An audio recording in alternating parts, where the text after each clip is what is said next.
Bon. Bonjour et bienvenue à toutes et à tous. Merci de votre présence. Je suis Nathalie Mathurin-Audebourg et je serai l'intervenante aujourd'hui pour les métiers du numérique. Nous allons explorer ensemble les métiers du numérique, comme je vous le disais, un secteur dynamique qui offre de nombreuses opportunités professionnelles. Alors, un petit jeu rapide pour détendre l'ambiance. À votre avis, monsieur, combien de métiers différents regroupe le numérique? Ah, quand on parle de numérique, ça fait beaucoup. Peut-être on peut être 70-80, c'est beaucoup. Parce que imaginez-vous, quand on parle de l'Internet, www. C'est World Wide Web. Nous sommes connectés dans le monde. Il y a presque 7 milliards d'habitants dans le monde. Ça veut dire qu'il y en a beaucoup de ce métier-là. Et moi, j'ai peur qu'à l'horizon de 2060, que la machine ne nous remplace pas. Oui, tout à fait. Ça fait peur, hein. En tout cas, le numérique, c'est intéressant, c'est la révolution. Et l'homme a évolué beaucoup. Mais aussi, il y a l'éthique aussi. Et ce que je remarque aussi dans cette question de numérique, et les gens n'ont pas pris le temps de penser, c'est la machine qui pense pour eux. Même les enfants, ils sont comme des robots, les époux, tout le monde a un smartphone. Ça fait peur. Hein. Ça fait peur. La relation humaine, mais en tout même ça, temps, c'est un peu déconnecté. Et en même temps, ça nous fait du bien, le numérique. Oui, c'est ça, parce que la science rend la vie facile et agréable. En même temps, la science a deux tranchants, c'est un couteau à deux tranchants.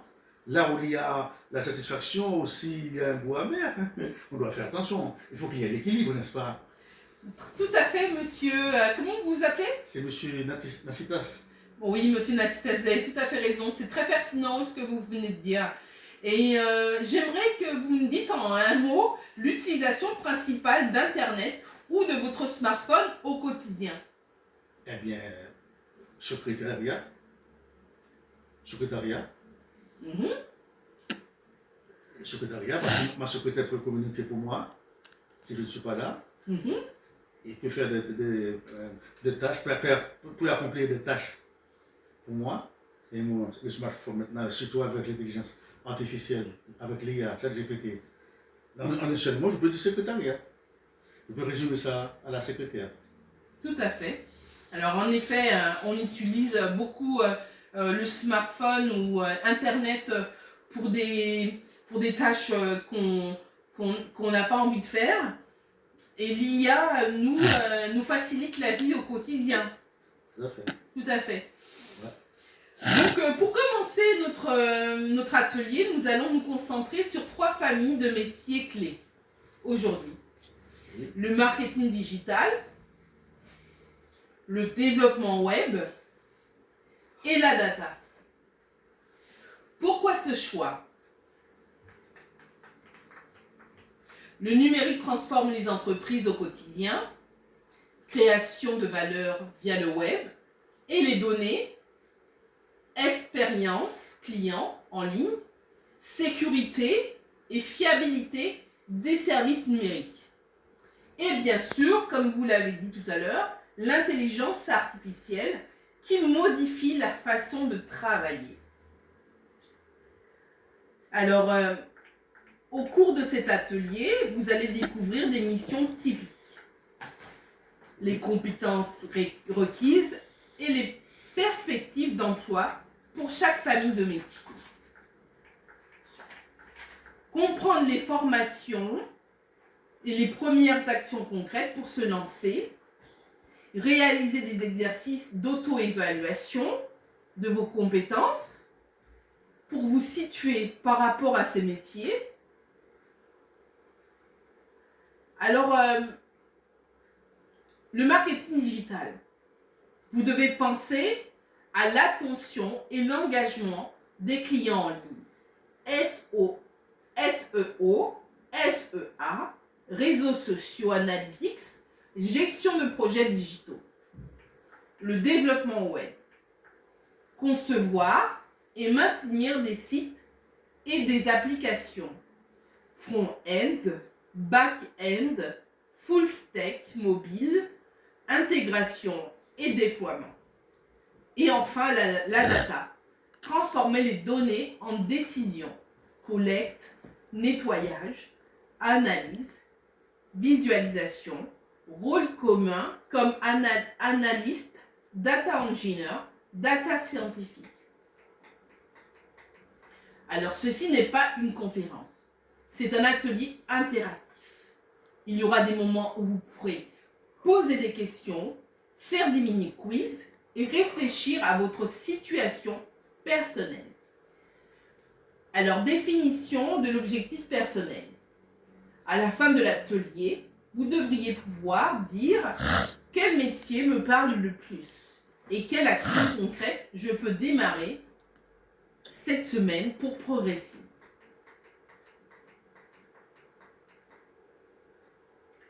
Alors bien sûr, on n'est pas là pour lire des slides. On écoute, on prend des notes, on peut poser des questions où on le souhaite. À la fin de chaque bloc, on fera un petit point et on réservera 5 minutes pour un exercice pratique.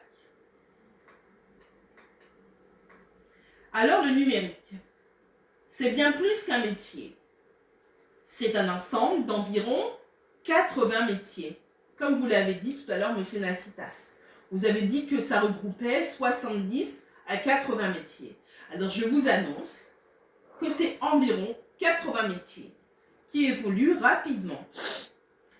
Les grandes tendances, transformation digitale des entreprises, montée de l'e-commerce, cloud, IA générative, cybersécurité et surtout les données qui pilotent les décisions. 3 familles centrales aujourd'hui. Le marketing digital, comme je le disais, le développement web et le métier de la data. Ce sont celles qui recrutent le plus et qui offrent des parcours accessibles et des formations variées. Alors, je vais vous faire une petite définition pratique. Le marketing digital, c'est attirer, convertir, fidéliser les clients via des canaux en ligne. Le développement web, c'est concevoir et maintenir des sites et applications. Et enfin, la data, c'est collecter, nettoyer, analyser et visualiser les données pour éclairer les décisions et les stratégies. Je vous indique en fin de diaporama les sources clés. ONICEP, France Travail, France Stratégie. Pour l'instant, retenez l'idée que ces domaines sont en tension et offrent des passerelles intéressantes actuellement. Alors, focus sur le marketing digital. Les métiers phares et panorama sont les community managers, social media manager, content manager, trafic, acquisition manager, chef de projet digital, web analytics. Alors, exemple concret, le traffic manager optimise le parcours utilisateur et les conversions via SEO, SEA et campagne payante. Il pilote le KPI, le CPC, le ROAS, le CPA et propose des ajustements.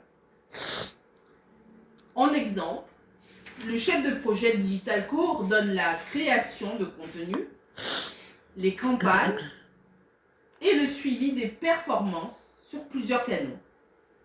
Il a une forte sensibilité, expérience d'utilisateur et timing. Le web analyste suit des indicateurs, prépare des rapports et propose des optimisations basées sur les données comme le ciblage, le message et les canaux. Petite anecdote. Dans une PME, un traffic manager a doublé le taux de conversion en 3 mois, en réorganisant les parcours d'achat et en testant les campagnes ciblées. Sur les réseaux sociaux, cela montre que les métiers du marketing digital combinent données et créativité.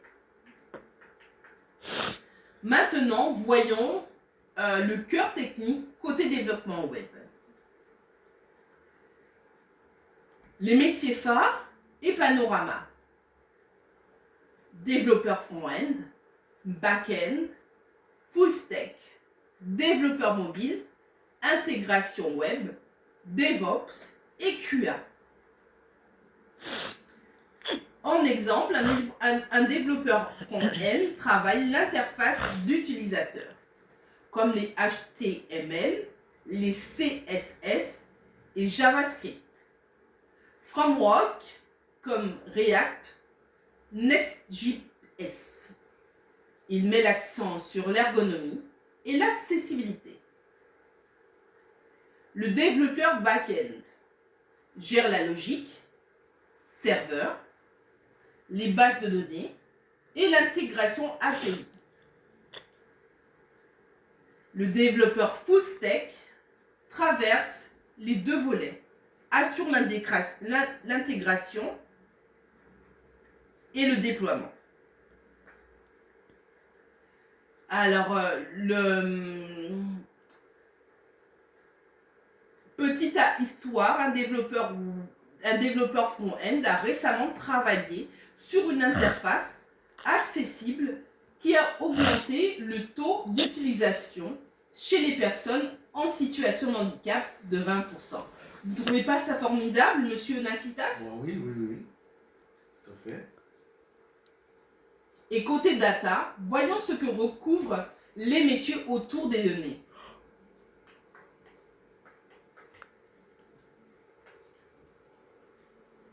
Alors, métiers phares et panorama, data analyst, data scientist, data engineer, BI analyst. Par exemple, le data analyst maîtrise le SQL et outils BI pour extraire des insignes et accompagner les décisions. Le data scientist construit des modèles prédictifs et des expérimentations pour orienter les choix stratégiques. Le data analyst conçoit des pipelines de données et assure la qualité et la disponibilité des données. J'ai une question, madame. Oui, je vous écoute, monsieur Nastas. Si je veux devenir un web développeur, cette formation peut durer combien de temps? Alors, ce ne sont pas des formations extrêmement longues. Ça peut varier de quelques mois, oui, à quelques semaines à quelques mois. Ah. Alors, j'ai une petite anecdote pour vous, monsieur Nacitas. Dans une grande entreprise, le passage d'un data analyst à un data scientist s'est accéléré grâce à des projets simples en Python et des visualisations claires qui montraient l'impact commercial. Et maintenant, passons à l'exercice utile pour se positionner soi-même.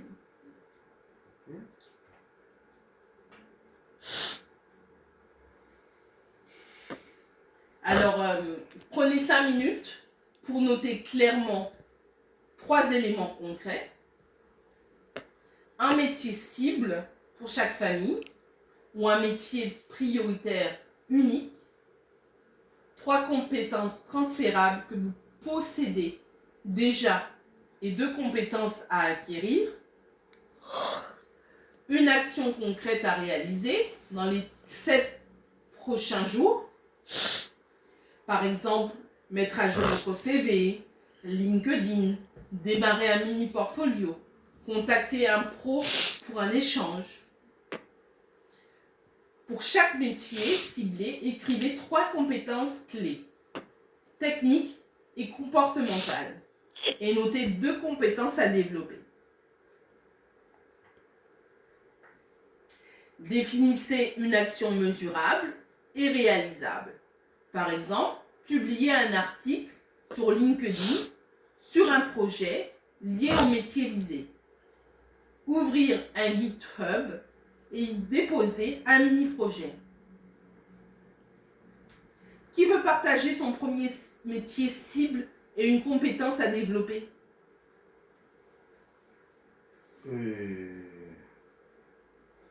Par exemple, mon métier actuel ou c'est dans le futur? Non, le métier dans le numérique. Oui, actuellement ou dans le futur? Dans le futur, monsieur Nassitas. Moi, j'aimerais être chef de projet. Chef de projet du numérique. Oui, oui, c'est déjà vous avez une petite idée dans le web. Oui, pas mal. En fait, ça fait longtemps que j'ai enseigné Technical English for Computer. C'était pour les ingénieurs en anglais, parce que normalement, puisque vous savez que l'anglais c'est la langue universelle partout dans le monde, quand on fait des études sur le numérique, l'anglais est très important. Alors il y a le jargon qu'on doit utiliser, par exemple, tout ce que vous venez déjà de nous expliquer, et SEO, SEA, ce sont des jargons propres à la technologie. Oui, tout à fait. Alors, normalement, puisque l'anglais c'est la langue dominante scientifique, moi j'avais enseigné vocabulaire technique pour les ingénieurs. On appelle Technical English for Computer. Ah oui, c'est très intéressant ça. Oui, c'est pour cela que je définis tout à l'heure quand je vous dis www, c'est toi W, c'est parce que ce sont plusieurs ordinateurs qui sont connectés à travers le monde. Tout à fait. C'est World Wide Web. C'est le monde connecté. Alors, si je suis chef de projet dans une entreprise, je peux être très utile pour le vie technologique. C'est quelque chose qui m'a très intéressé. Oui, d'accord. Je vais investiguer, voir combien de temps cette formation peut durer. D'accord, très bien. Je vois que vous êtes très intéressé déjà, monsieur Nassitas, et c'est tout à votre honneur. C'est un métier, ce sont des métiers qui ont de l'avenir. Donc il ne faut pas hésiter, il faut se lancer et créer son parcours, sa réussite personnelle. Ouais. Oui. Alors j'ai un mini challenge. C'est-à-dire je vais vous poser des questions et vous allez répondre avec ce qu'on a pu, ce que j'ai pu vous fournir comme élément aujourd'hui. Par exemple, le SEO est lié au marketing digital, oui ou non? Oui. Tout à fait, monsieur Nassitas, vous avez très bien compris. Une autre question, le marketing d'automation consiste uniquement à envoyer des mails?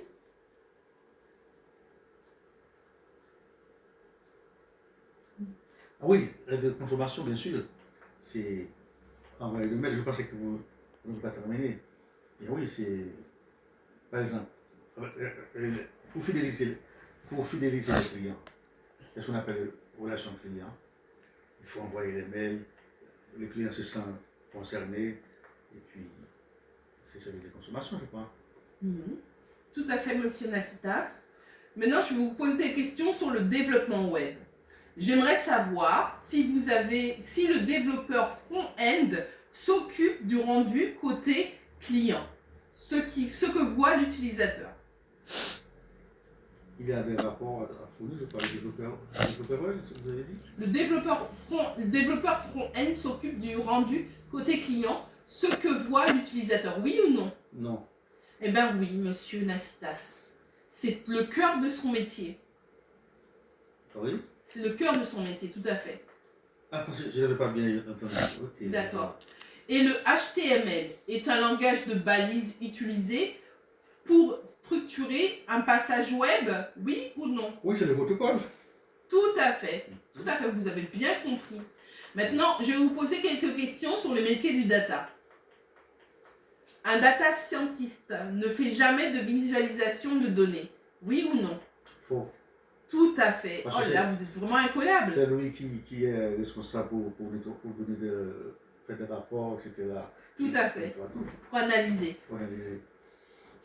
La big data concerne uniquement les métiers, les petites quantités de données. Non, faux. Tout à fait. La big data, c'est en général Tout à fait. Vous avez très très bien suivi notre atelier, Monsieur Nacitas, et vous pouvez répondre aux questions sans problème. Et pour ça, je vous félicite. Félicitations pour votre participation. Vous avez aujourd'hui découvert les métiers du numérique autour de 3 familles. Le marketing digital, le développement web et la data. Vous avez vu les missions typiques, les compétences clés, des exemples concrets qui illustrent ce que ces métiers font au quotidien. Le marketing digital, attirer et engager des clients en ligne avec des rôles variés comme community manager, analyste web, chef de projet digital comme vous m'en parliez tout à l'heure. Les compétences clés incluent la curiosité client, l'analyse des performances, l'esprit créatif et la capacité à raconter une histoire avec des données. Le développement web, construire des sites et des applications avec des profils front-end, back-end, full stack ou mobile. Compétences techniques, rigueur, travail en équipe et capacité à résoudre des problèmes. Le data transformer, la data, transformer les données en décisions analystes, data engineer, data scientist, compétences en SQI, analyse, modélisation et communication inside. Alors, vous avez rempli un exercice d'auto-évaluation pendant l'atelier. Les résultats vous indiquent des domaines proches de vos atouts et des compétences de développeur. Utilisez ces résultats comme guide dans votre prochaine étape. Actions concrètes à mener. Alors, clarifier 1 ou 2 métiers prioritaires et dresser une liste de compétences transférables et à acquérir. 2. Mettre à jour votre CV LinkedIn avec des mots clés pertinents, préparés et un mini portfolio. 3. Rechercher 2 à 5 offres locales et analyser les compétences demandées pour encore mieux cibler votre formation et votre mise à niveau. 4. Choisir une formation de mise à niveau et envisager un premier projet concret ou démontrer vos compétences.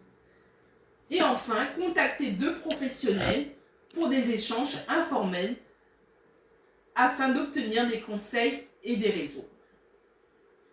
Donc voilà, notre atelier se termine maintenant. Je vous remercie de votre écoute et j'espère avoir répondu à toutes vos attentes. C'était un plaisir pour moi de mener cet atelier. À bientôt. Au revoir. Merci madame. C'est un plaisir, c'est partagé.